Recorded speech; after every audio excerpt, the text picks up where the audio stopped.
talk to us a little bit about the quadratic voting system and what your thoughts were with that, because we didn't want a Cardano whale to just come in and be able to take over complete control of our stake pool. We wanted to kind of break that up a little bit. So talk to us a little bit about quadratic voting, the formulas that you used, and why you used them. Yeah, so quadratic voting essentially means that as you gain more and more tokens, your voting power still increases, but at a decreasing rate. Mm-hmm. So instead of getting 1 vote per token or 1 vote per stake address, we kind of picked a middle ground, which is the square root of the number of tokens you have. The method that we implemented was the sum of the square root of voting tokens, kind of per voting option. So whether it's yes or no or A, B, C, D, kind of taking the sum of the square roots of the number of tokens in each of these kind of buckets. And so what that does is it kind of gives us a middle ground between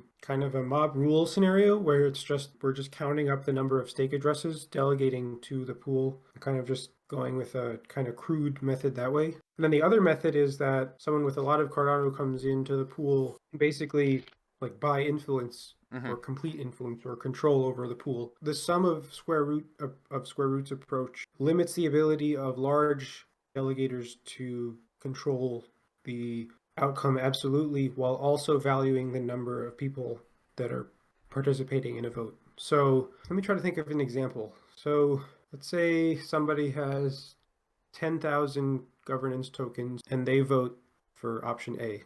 The square root of 10,000 would be, so they have 100 votes on that one side. So I'm trying to think of, let's say, on the other side, to have an equal, meaning there's a tie, you would need 10 people to put 100 governance tokens down. So that way, each of them would have 10 votes times 10 people, so 100.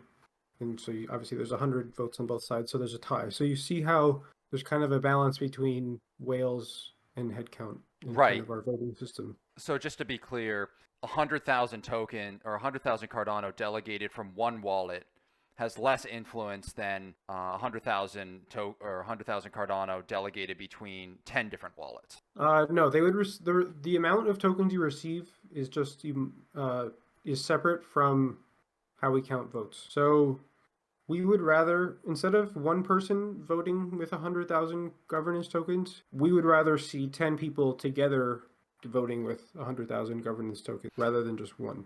I see. So the amount of tokens that are distributed doesn't matter based on how the wallets are spread out. It's when it actually comes to voting, it depends on where those votes come from. Yeah. So when we pay out the token rewards, no matter how many ADA you have in the pool, it'll always be 40 ADA per 100 starting, and then kind of decaying to 38, 37, and so on, from there. So it's not in terms of the rewards that you get paid out that your stake matters or the quantity of tokens matters. It's when we're trying to make a proposal or submit some kind of change to the pool. Anyway, guys, thank you for watching. I hope you enjoyed the video. If you did, make sure to thumbs up. If you're not a subscriber, be sure to subscribe for future videos. Remember, if you're interested in anything I'm associated with, everything is in the description below.